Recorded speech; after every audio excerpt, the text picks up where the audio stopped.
TVT au cœur de l'information.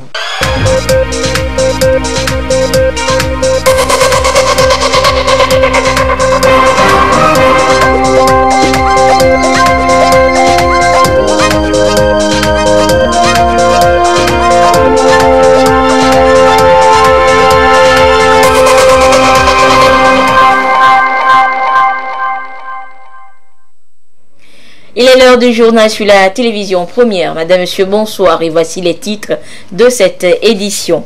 Fin ce jeudi du forum sur l'énergie solaire dans l'économie des pays de l'UEMOA dans le cadre des 45 ans de la BOAD.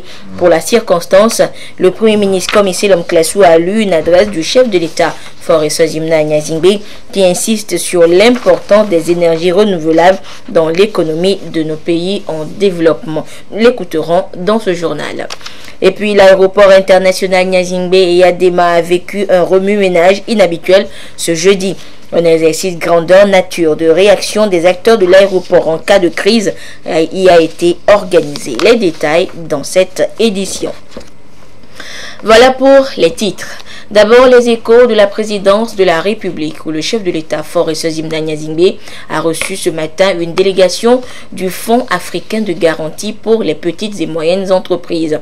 Le fonds veut accompagner l'économie togolaise dans son essor. Nous écoutons le chef de la délégation au micro de Yves Aguivivi. Nous passons souvent dire bonjour au chef de l'État pour d'abord prendre des nouvelles de l'évolution de l'économie togolaise, situation politique togolaise qui s'améliore et surtout voir comment nous pouvons aider à porter des concours, des avis pour que l'économie togolaise en général puisse aller dans le sens positif. Et le chef de l'État nous a donné de grandes orientations pour que nous voyions où nous pouvons intervenir avec l'African Guarantee Fund dirigé par son DG ici, Mme Zanouvi. Ensuite, lui présenter le nouveau directeur général du African Guarantee Fund, Mme Zanouvi, qui a pris fonction il y a un peu plus de 6 mois.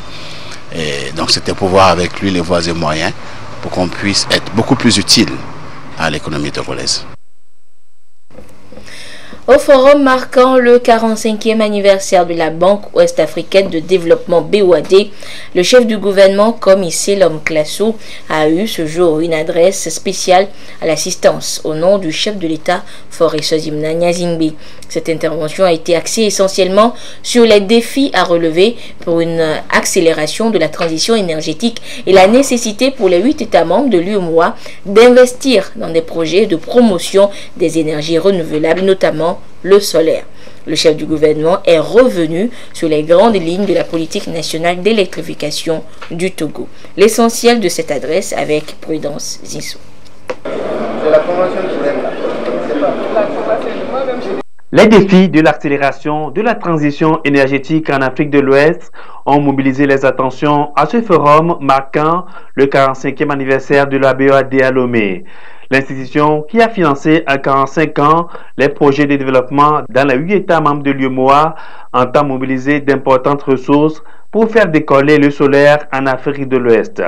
Une vision qui s'inscrit dans la politique nationale d'électrification du Togo et répond aux exigences des ODD, Objectifs de développement durable. Il s'agit de garantir aux populations l'accès à l'énergie propre, résiliente et à coût abordable en misant sur le solaire, ce qui devra soulager plus de 600 millions d'habitants sur le continent qui n'ont toujours pas accès à l'électricité. À cette tribune, le chef du gouvernement, Commissaire Lom Klassou, a partagé avec le forum l'adresse du président de la République, Faure Sozimna Nyazingbe, sur des questions relatives à la transition énergétique et des efforts consentis par le Togo pour relever ce défi. En 10 ans, le pays a doublé son taux d'électrification. De 23% en 2010, ce taux est passé à 38% en 2017. La nouvelle approche est d'aller à une couverture de 100% d'ici à 2030 en électrifiant 600 000 ménages par kit solaire individuel avec la construction de centaines de mini-centrales solaires. Si nous voulons atteindre les objectifs que nous nous sommes collectivement fixés dans le cadre des ODD à l'horizon 2030, il nous faut désormais mettre un accent particulier sur la question de l'accès à l'énergie de tous les ménages d'ici à l'horizon 2030. Il nous faut associer au réseau classique des solutions innovantes hors réseau à base d'énergie renouvelable et propre. Afin de relever le double défi, à savoir accélérer la transition énergétique d'une part et offrir l'accès à l'énergie à coût réduit à nos populations des zones urbaines que rurales d'autre part, nous avons adopté au Togo en juin 2018 une nouvelle stratégie nationale d'électrification qui s'inscrit dans notre plan national de développement PND et comporte 3 principales étapes, chacune assortie d'un objectif cible. La première, celle de l'engagement, doit nous permettre de relever le taux actuel de 39% à 50% d'ici 2020. La deuxième étape, qui est la phase de l'accélération, va faire passer le taux de 50% à 75% d'ici à 2025. Et enfin, la troisième étape, celle de la consolidation, doit conduire à l'objectif des 100% d'accès en 2030. Il convient de souligner que cette nouvelle stratégie d'électrification intègre toutes les solutions technologiques et détermine de manière pragmatique pour chacune des localités l'approche la moins coûteuse et la plus appropriée. Ainsi, d'ici 2030, nous comptons électrifier environ 600 000 ménages par des kits solaires individuels, construire plus de 300 mini-centrales solaires et étendre le réseau à environ 1000 nouvelles localités. Et la réalisation du point 7 des ODD passe par une mutualisation des efforts de chaque pays, certes, mais le secteur privé devra également jouer sa partition aux côtés des États et des partenaires techniques et financiers.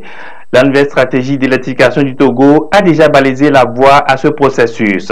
La loi sur les énergies renouvelables a été adoptée par l'Assemblée nationale et prévoit des mesures incitatives au développement du solaire. Le projet présidentiel CISO fait aussi ses preuves dans plusieurs localités du Togo. Très prochainement, un compte solaire universel sera lancé au profit des ménages, mais avant, la mise en place d'un mécanisme d'harmonisation des contrats dans le domaine du solaire au niveau sous-régional est en cours. Il est important de mettre en place une certaine standardisation et une harmonisation au sein notamment de l'Alliance solaire internationale. C'est la raison pour laquelle le président Faure, en concertation avec ses pairs du Bénin, du Burkina Faso, du Mali, du Niger et du Gabon, ont lancé récemment une initiative destinée à bâtir un cadre commun permettant une harmonisation et une standardisation des contrats dans le domaine du solaire.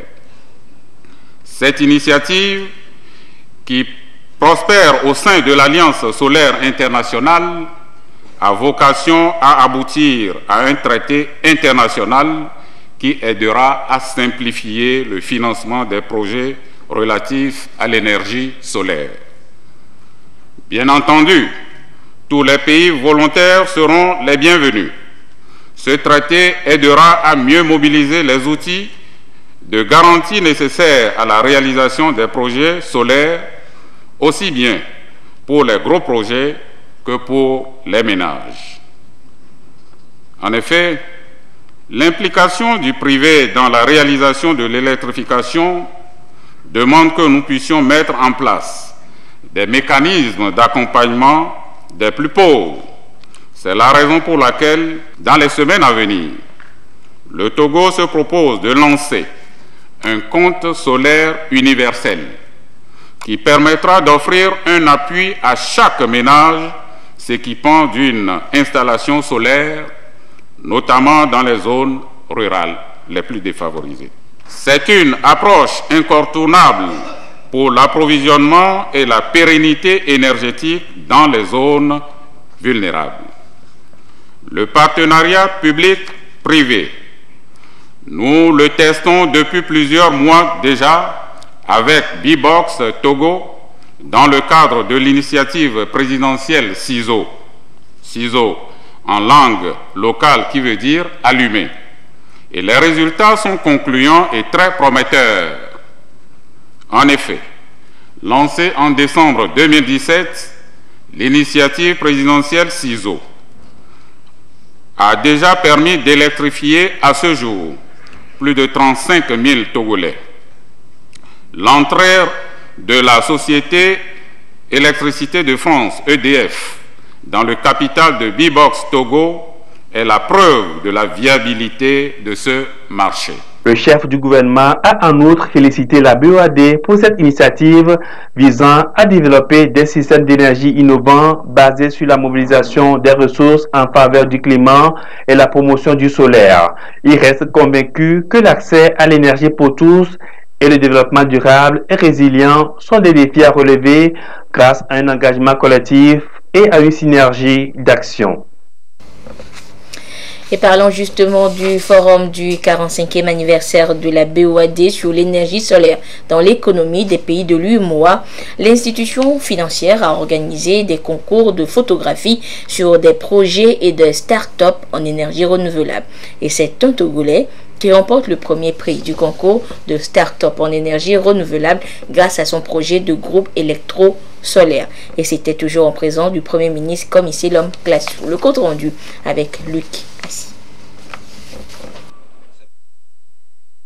La Banque ouest-africaine de développement BOAD récompense l'innovation, la créativité et l'esprit d'initiative des photographes et des porteurs de projets de la sous-région.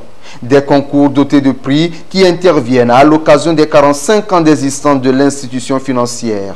En ce qui concerne le concours Start-up en énergie renouvelable, le Togolais Yao Azuma remporte le premier prix de 30 millions de francs CFA, une visibilité, un réseautage et un accompagnement de la société Biblos assorti d'un séjour de perfectionnement au Danemark.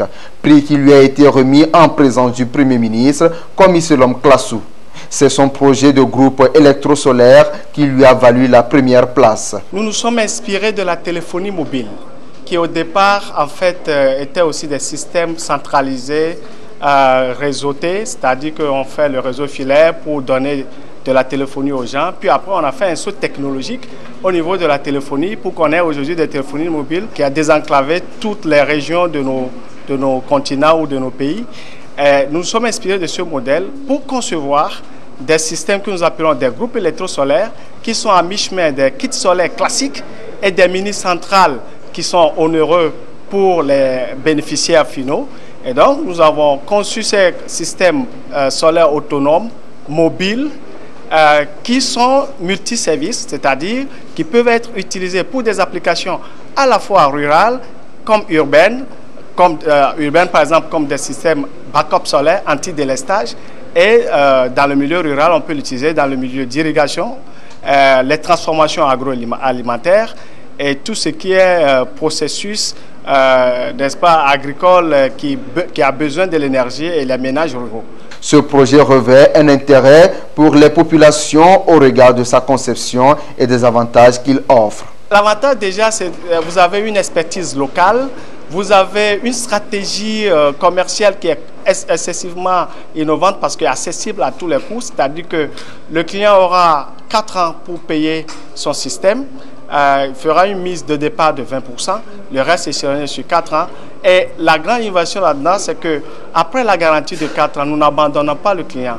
Nous avons des assurances, style assurance voiture, donc nous assurons le produit jusqu'à la fin de vie qui est de 20 ans. Le deuxième prix de ce concours est allé à un Sénégalais avec une somme de 10 millions de francs CFA. Une centaine de photographes ont soumissionné au concours de photographie sur des projets de la BOAD avec 150 photos. Des 145 premiers clichés sélectionnés par le jury, 8 œuvres ont été retenues à raison d'une photo par pays de l'UEMOA. Ces 8 lauréats ont bénéficié d'1 million de francs CFA chacun. Et des 45 premières photos a été retenu un lauréat pour le premier prix de la catégorie. J'ai travaillé sur l'échangeur de Markala de la région de Ségou au Mali, que j'ai photographié avec un drone 4K. Et après des retouches, c'est après tout ça que voilà, cette œuvre m'a permis de remporter ce prix. J'ai voulu montrer à travers cette photographie le désenclavement de la ville de Ségou, l'impact de l'échangeur sur la ville, au côté transport, sécurité, sur tous les plans. À travers ces compétitions, l'institution financière entend soutenir et promouvoir l'énergie renouvelable, particulièrement le solaire, puis encourager l'initiative des start-up afin de répondre aux besoins énergétiques des populations de la sous-région. Et notez également qu'avant cette remise de récompense aux lauréats de ces différents concours, les spécialistes des énergies renouvelables se sont retrouvés en panel pour partager leurs différentes expériences réussies, et ceci donc afin de les capitaliser pour les dupliquer dans l'espace UMOA. Nous reviendrons donc sur ce partage d'expériences dans nos prochaines éditions, et nous reviendrons également sur la fin des travaux de ce forum marquant les 45 ans de la BOAD. Et sachez également que ce jeudi, les députés à l'Assemblée nationale se sont retrouvés à l'hémicycle en séance plénière et ils ont dit oui à 4 projets de loi. Et le premier se rapporte à la loi organique portant modification des dispositions de certains articles de la loi organique relative à la HAC, la Haute Autorité de l'Audiovisuel et de la Communication. Nous reviendrons dans le courant de cette édition sur le compte-rendu de cette séance plénière. Exercice grandeur nature ce matin à l'aéroport international Gnazingbe et Adema de Lomé. Il s'agit de l'évaluation du plan d'urgence EPULO 2018 qui s'est traduite par la simulation d'un crash d'avion et la capacité de la cellule d'opération de crise au niveau de la SALT d'assurer le sauvetage et l'évacuation des victimes. Les précisions de cet exercice avec Adolphe Paca. Ce matin, sur le tarmac de l'aéroport international Gnazingbe et Adema de Lomé, les activités aéronautiques vont bon train sous un ciel clément. Soudain, le plan de l'exercice EPULO 2018 est mis en branle. 6h45, le vol Togoline 032 en provenance de Cotonou signale un incident à bord et demande un atterrissage d'urgence. Piste 4. La tour l'autorise, mais hélas, quelques minutes plus tard, c'est une épaisse fumée noire qui monte, suivie d'une forte explosion. La scène se passe à la position F5 sur le plan quadrillé en dehors du périmètre aéroportuaire côté ouest. Immédiatement, la SALT, Société aéroportuaire de Lomé-Tokoin, déclenche la cellule des opérations de crise.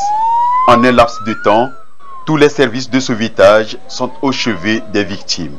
Les forces de sécurité, les sapeurs-pompiers, la santé et même les psychologues, chacun s'active pour sauver ce qui peut l'être.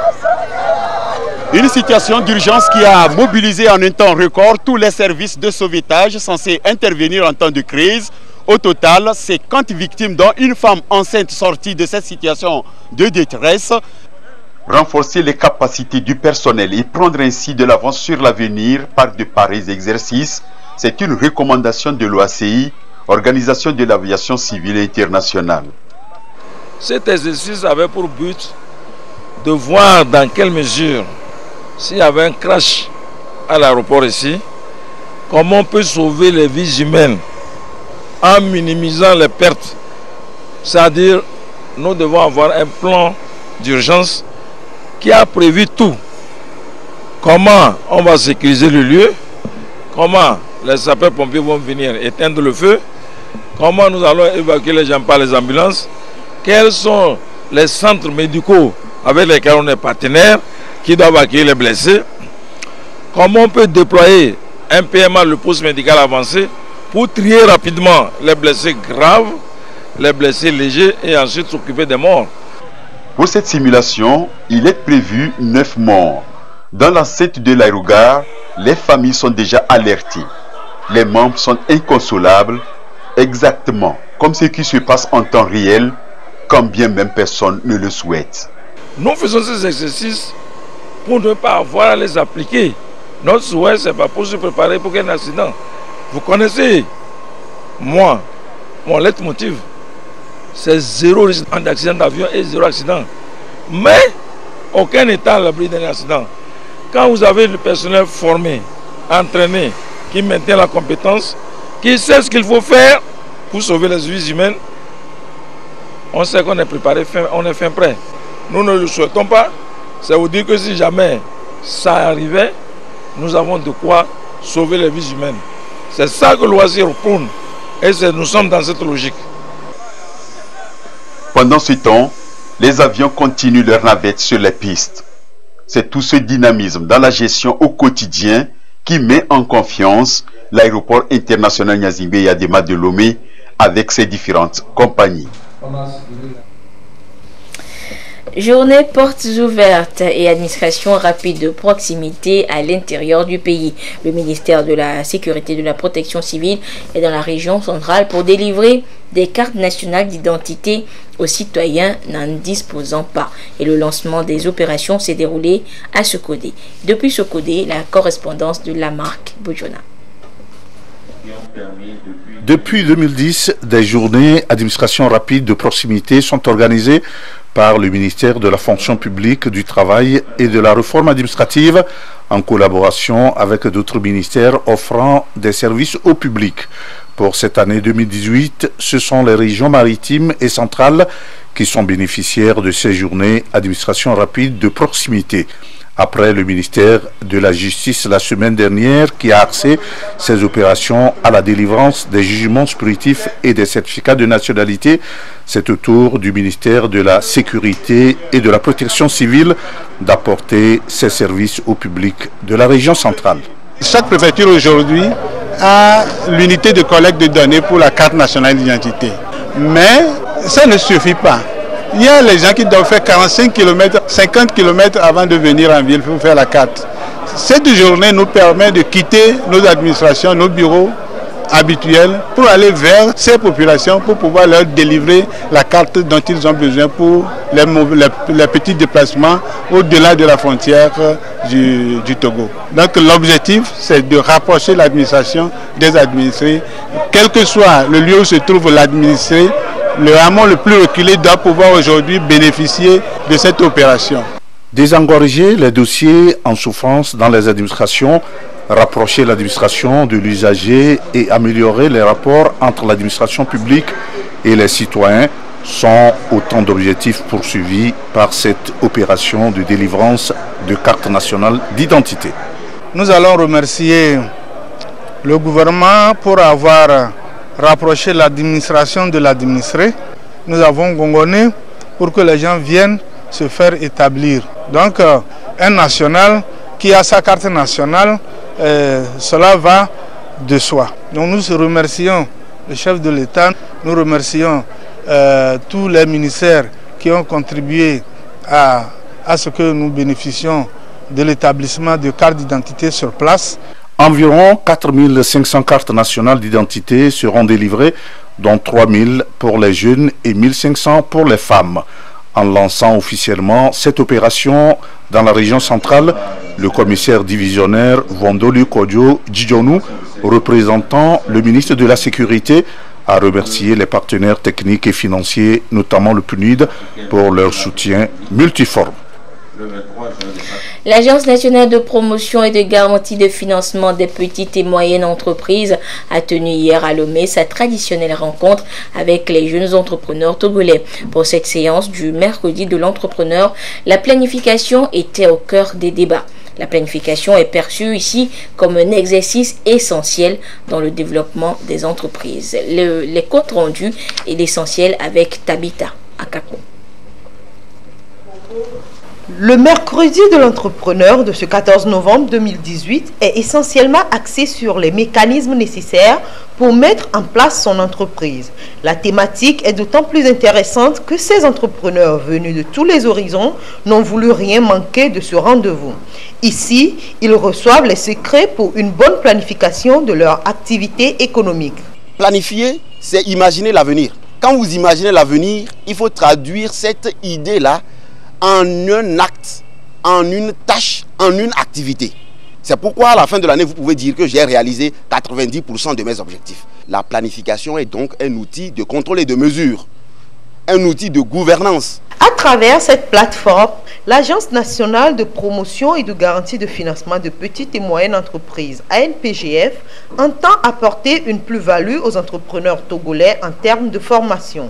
L'initiative vise également à amener la jeunesse à s'intéresser à l'entrepreneuriat. Nous pensons qu'au sortir de cette formation, ils pourront avec précision savoir déjà faire une analyse SWOT, c'est-à-dire mesurer quelles sont leurs forces et leurs faiblesses, les opportunités et les menaces en fonction de l'environnement dans lequel ils évoluent. Donc cela leur permettra de fixer les objectifs pour l'année 2019. Le mercredi de l'entrepreneur a jusqu'ici permis à beaucoup de jeunes entrepreneurs l'organisation de leur structure.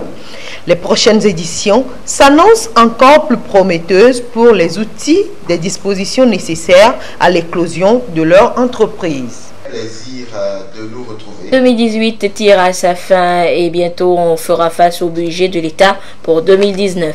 Pour une meilleure gestion, le ministère de l'Action sociale, de la promotion de la femme et de l'alphabétisation renforce les capacités de ses comptables en informatique à travers les différents outils concernés en vue d'améliorer la qualité d'élaboration du budget et d'aide à la prise de décision. Les précisions avec Gérard Laguetou. Les agents financiers ou encore comptables sont indispensables dans le fonctionnement de l'administration tant publique que privée. Selon le diagnostic du ministère de l'Action sociale, de la promotion de la femme et de l'alphabétisation, la majorité de ce personnel, au-delà de la formation de base, n'a pas eu d'opportunité de renforcement des capacités depuis leur entrée dans la fonction publique.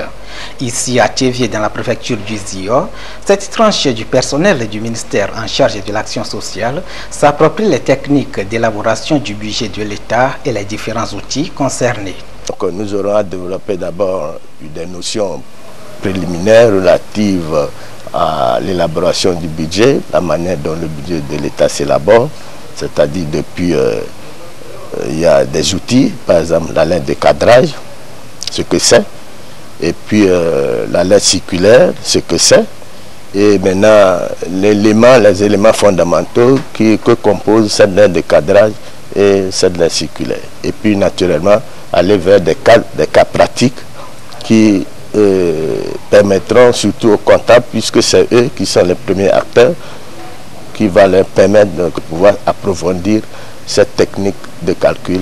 À cette rencontre, une trentaine de comptables. Le ministère de l'Action sociale entend améliorer leurs prestations conformément aux exigences de la modernisation de l'administration publique. Lorsqu'on est en discussion budgétaire, nous constatons qu'il y a des observations qui reviennent régulièrement. Et donc c'est un temps soit peu pour remédier à ces insuffisances, à ces observations, que le ministère trouvait que c'était utile, c'était impérieux, j'allais dire, d'organiser ce genre de séance et dans la mesure du possible, le répéter aussi souvent que possible pour permettre à nos comptables d'être à la hauteur de cette nouvelle dynamique de gouvernance aujourd'hui que nous appelons les réformes, que nous appelons la modernisation ou que nous appelons tout simplement la gestion axée sur les résultats. Ces performances visent également l'atteinte des objectifs de développement durable ODD et partant l'émergence du Togo d'ici à 2030. Politique à présent avec le parti Union pour la République UNIR qui forme ses militants. À ce côté, les chefs traditionnels et jeunes ont été édifiés sur les concepts de nationalisme et de patriotisme. Lamarck Bodiona pour le compte rendu. La nationalité et le patriotisme sont des concepts renfermant des réalités qui entretiennent entre elles une complémentarité. Le parti Union pour la République UNIR en a fait de ces concepts une préoccupation pour outiller ses militants à s'approprier ces valeurs pour le développement du pays. La rencontre vise à garantir aux militants UNIR une meilleure cohésion sociale à ce côté. La nationalité, c'est un lien juridique qui relie l'individu à la nation et que tous les individus qui sont reliés dans ce contexte appartiennent à la même nation, sont les mêmes, vivent en une communauté au sens le plus large. Nous disons que tout le monde qui a la nationalité togolaise doit se sentir chez lui. Nous avons abordé également les différentes formes de nationalité, avant d'en venir au patriotisme qui est en lui-même l'amour que le citoyen manifeste pour sa patrie, et avant d'en arriver au militantisme. L'objectif général, c'est la promotion de vivre ensemble et de la cohésion sociale. À travers cette thématique, les participants auront compris que la paix est la valeur cardinale. Deux thèmes ont marqué cette formation politique. Comment comprendre les concepts de nationalité, de patriotisme et de militantisme. Après des questions-réponses, les militants UNIR Tchaoudjo sont repartis avec de nouvelles stratégies dans la conquête de l'électorat pour les législatives qui s'annoncent à grands pas. Et le 20 décembre, toujours en ligne de mire, les femmes UNIR du canton d'Amouti-V ont été appelées hier après-midi à être mobilisées et à être des acteurs de paix lors des échéances électorales prochaines. Et c'est à l'initiative du mouvement des femmes pour unir MFU. Le compte rendu avec Ekwi Salah. Elles se sont retrouvées de nouveau autour des idéaux de leur formation politique. Ces femmes, militantes du parti UNIR, Union pour la République, section Amouti-V, se sont ici rassemblées sur l'initiative du Bureau national du mouvement des femmes pour UNIR. Elles veulent être porteuses de changements aux échéances électorales prochaines derrière le président national du parti, le président Fornia Singbe. On a voulu inciter les femmes d'Amouti-V à aller voter en faveur de la politique du président Faure en allant voter pour les candidats de notre grand parti uni. Être autour de notre président Faure pour que sa politique aussi aille de l'avant pour le bien de chacune des Togolais. À travers le président Faure, c'est derrière sa politique en faveur du Togo que nous nous rassemblons pour approuver cette politique et pour l'inciter à aller de l'avant. Avant, pendant et après les échéances électorales, ces femmes doivent veiller à la quiétude et à la sérénité, telle que voulue par leur parti. Elles s'engagent alors à tout mettre en œuvre pour permettre au parti UNIR d'avoir plus de voix à l'Assemblée nationale. Pendant les élections, la paix, elle est très importante. Et donc, c'est le respect. Chaque parti doit pouvoir se respecter. Et nous, au niveau du mouvement des femmes UNIR, nous nous engageons à faire maintenir cette paix autour de nous. Nous avons pour mission de nous engager derrière notre président de la République, son Excellence Faure Zinania Singbe, que nous soutenons tous dans ce pays. Nous apprécions ses œuvres et nous, les femmes de la commune d'Amouti-V, nous nous engageons à le soutenir pour la réussite de sa mission. Nous savons qu'il s'est fixé de nos objectifs et nous nous engageons à l'accompagner. Et c'est à juste titre qu'elles se disent prêtes et n'attendent que le 20 décembre prochain pour exprimer leur voix à travers les urnes. Dans le cadre de la reprise des activités de pêche sur le lac Nangbeto, le ministre de l'Agriculture, de l'Élevage et de la Pêche informe les acteurs de la pêche et les usagers du lac Nangbeto que la pêche est ouverte sur le lac à compter de ce 15 novembre 2018. L'usage des engins et pratiques de pêche suivants sont interdits. Filet maillant ou épervier de maille inférieure à 2 doigts et demi. Scène de rivage. Nasse de moins de 3 doigts. Bambou. Acadia atidja. Bari-bari. Produits toxiques. Palangue non appâtée. Le ministre en charge de la pêche attache un grand prix au respect des bonnes pratiques de pêche par l'usage des engins autorisés et rappelle que l'exercice des activités de pêche sur le dit lac est subordonné à l'obtention d'un permis de pêche délivré par la direction régionale de l'agriculture, de l'élevage et de la pêche des plateaux. Et après ce communiqué, donc, place la paille des sports de ce jeudi. Et notre ami de tous les jeudis est déjà en place, Claude Ama. Claude, bonsoir. Bonsoir Anita. Et Claude, tous les regards seront focalisés dimanche prochain, dimanche après-midi surtout, sur le stade municipal de Lomé, où les éperviers du Togo joueront les Fennecs d'Algérie pour le compte de la 5e journée des éliminatoires de la CAN Cameroun 2019. Bien dit Anita, conscient de l'enjeu de cette rencontre capitale pour notre nation, les éperviers sont entrés en campement depuis lundi pour bien affûter leurs armes. Alors, quels sont les enjeux de cette rencontre Togo-Algérie? Réponse avec Aflim Johnson. Les éperviers n'ont plus le temps pour les calculs dans les éliminatoires de la Coupe d'Afrique des Nations Cameroun 2019. Relancé dans le groupe D par le hold-up réalisé aux dépens de la Gambie le mois dernier à Banjul lors de la 4e journée, le sélectionneur Claude Leroy et ses poulains n'ont plus désormais d'autre option que de gagner les 2 matchs restants pour valider leur présence au Cameroun l'année prochaine. L'avant-dernier virage de la course, c'est ce dimanche au stade municipal de Lomé où les Rapaces togolais reçoivent les Fennecs d'Algérie. On connaît la qualité technique assez exceptionnelle de cette équipe d'Algérie. Qu'à regarder les noms qui la composent, donc on sait que dans ce domaine-là, si on est au top, on pourra être au mieux à égalité avec eux. Donc c'est sur les domaines athlétiques, sur le domaine mental et sur l'aspect tactique du jeu qu'on peut prendre le dessus. On joue chez nous, on va être avec notre public, on va essayer d'être très costaud dans nos têtes. Pas être impatient, pas vouloir tout être frénétique, pas vouloir tout de suite faire une différence.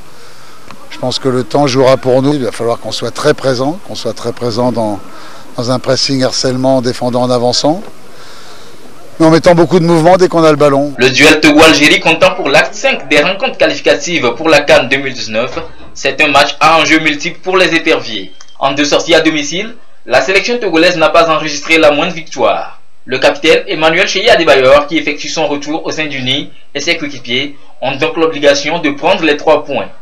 Ceci serait une belle occasion de se faire pardonner par leurs supporters les 2 nuls concédés à Lomé devant le Bénin et la Gambie.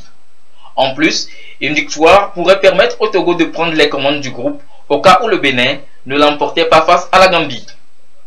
Un tel scénario serait un avantage numérique mais aussi psychologique pour les éperviers dans l'optique de l'ultime journée qu'ils disputent contre les écureuils du Bénin. Nous on joue pour gagner les matchs, alors on va tout mettre en œuvre pour remporter ces 3 points qui vont nous faire énormément de bien. On est confiant, on a bien travaillé à l'entraînement, on a tout le monde présent et on a toutes nos forces pour remporter ce match.